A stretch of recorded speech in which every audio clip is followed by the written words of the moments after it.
People get ready. Just let Sarah Palin be Sarah. Hey viewers, how you doing? I hope all of my viewers are doing well. The ones that have sickle cell, and those ones with sickle cell, they're not sick right now like I am. I am extremely sick. I feel terrible. I've been had nausea and vomiting all this week. Fever, 101. I woke up like 5 o'clock this morning. I'm burning up. I'm like literally kicking sheets. I'm throwing sheets off the bed. I'm taking off all my clothes. I was so hot. It just felt like an inferno was inside of me. I take my temperature, and my temperature is 101.5. Bless you. My temperature is 101.5, so I'm like, okay, well, let me take some Tylenol. I'm taking Levocin by mouth, which is an antibiotic, and it's not helping, obviously, because my fevers keep getting back up over 100. So, I don't know. I'm in a crisis. I don't know what's wrong. The doctors don't know what's wrong. They've done blood cultures and tests, and they still don't know what's wrong with me. But this is another side of dealing with sickle cell. It happens sometimes. But let me tell you what happened when I was at the hospital. I went to the hospital Thursday night, the night after my birthday on the 25th.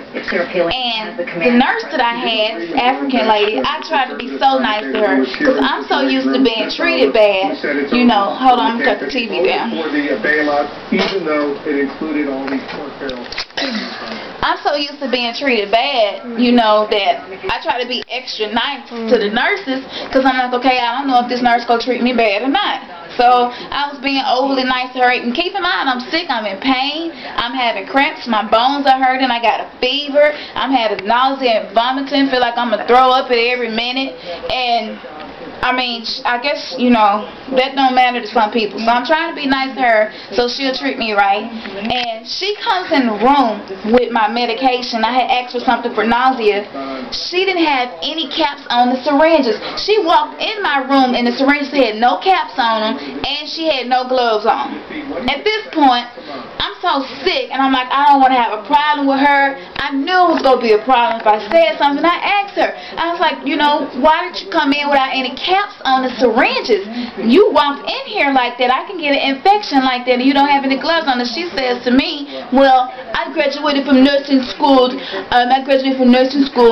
months ago. I know what I'm doing. You know, so I'm like, okay, I understand that. But you know I'm in here and I'm possibly septic. I'm having an infection in my body. That's why I have a fever. So why don't you have gloves on and keep the caps on the syringes till you get in my room? That makes sense, right? Don't that make sense to you?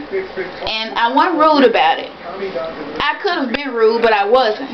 So I'm like, you know what? Forget it. I'm feeling bad. I feel like I'm finna puke all over her face. So, you know, I'm like, look, just forget it. Leave it alone. She give me the medicine. 30 minutes later, I go into this extreme, I don't know what to call it, but I was shaking all over. It felt like ice was literally just being poured in my veins. My bloodstream, I was freezing cold. I already had a fever, so, you know, obviously I'm having chills. And I turned around and looked at my IV fluids. My IV fluids were so cold that the outside of the IV bag was sweating. That's how cold the IV bag was. And she come in the room, and I don't know if it's like this with you or where you are, but here in Memphis, from my experiences, sickle cell patients do not get IV fluids that are directly out of the refrigerator. Now, I've got to look it up and see what temperature they're supposed to keep the IV fluids at. But you can administer IV fluids at room temperature. So, this is why I'm hurting worse. It's just like if I drink cold water, I start hurting worse. So, if I get IV fluids and they just as cold as ice water, then it's going to do the exact same thing. Cold weather makes us hurt. Cold water makes us hurt. So, if it's inside our veins, it's going to affect us even more. She tells me, ma'am, that's not going to make your sickle cell pain worse. I'm like, I know you've been in nursing school, but I've had this my whole life. And I know when I get IV fluids that are extremely cold like this, my pain gets worse. I've learned that over the years. So then she tells me, well, the IV fluids can't be caused. I'm like, look, if you please would just listen to me. My body is extremely uncomfortable right now. Can you let the IV fluids become room temperature before you administer them? I understand that I need them, but giving them to me cold like this is not going to help me. It's hurting me. So she went ahead and stopped the IV fluids.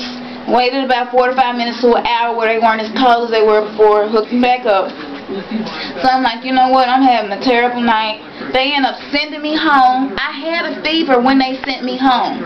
The nurse come in my room because my dad couldn't pick me up until 8 o'clock. They discharged me at 5 o'clock.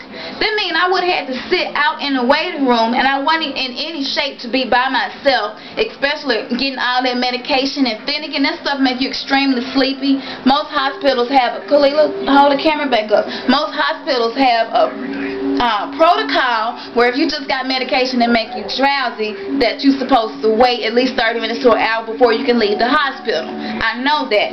I explained this to her, and she's still giving me a problem. She's like, look, man, we need this room for somebody else that's sick and need to see a doctor. I'm like, I'm still sick.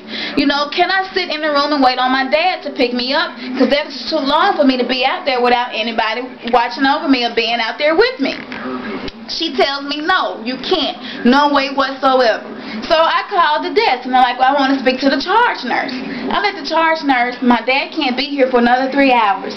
Could you please allow me to remain in this room if there isn't a patient that needs this room right now until he got here? She said, yes, ma'am, that's no problem. I knew it wasn't a problem, but why did this nurse make a big deal out of it? I have no idea.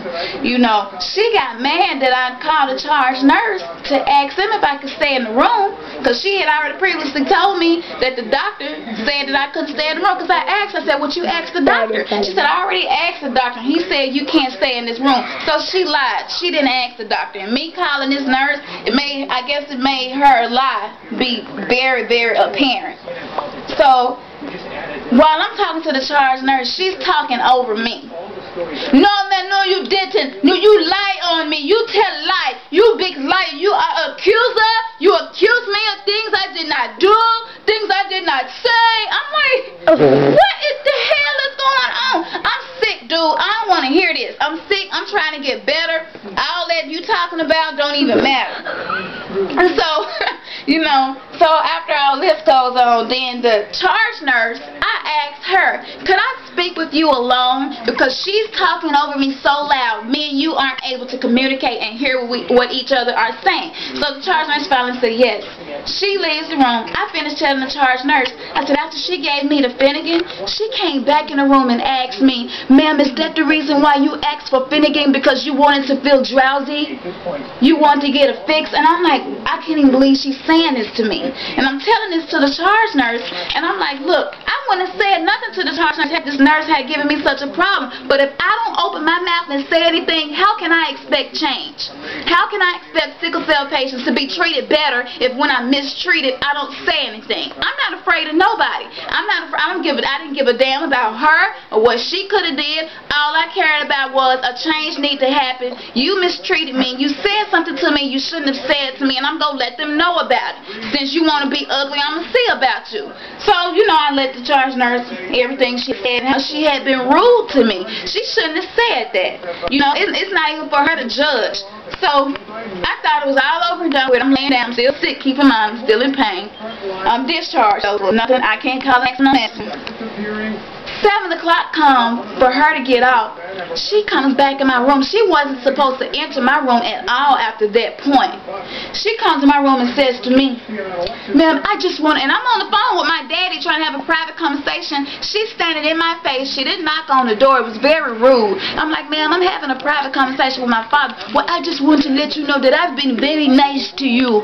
I've been nothing but nice to you. I have been mean to you, anything. I've been nice to you. And I just want to let you know that you liar. You lied on me. You accused me. You are accuser. You accused me of something I did not do. Something you know that. You know that, you liar. But you know what? I forgive you for what you did to me. And walked out and slammed my door. I'm like, I'm in a movie. This is a movie. I'm looking for Ashton Kutcher to jump out. I'm like, I know I've been punked. It ain't no way. I'm dreaming. I'm tripping. No, I was wide awake, y'all. So look, people are still mistreating people that have sickle cell. It's still here. It's not dead yet. And I'm going to keep talking about it until it is. Alright, y'all. Peace out.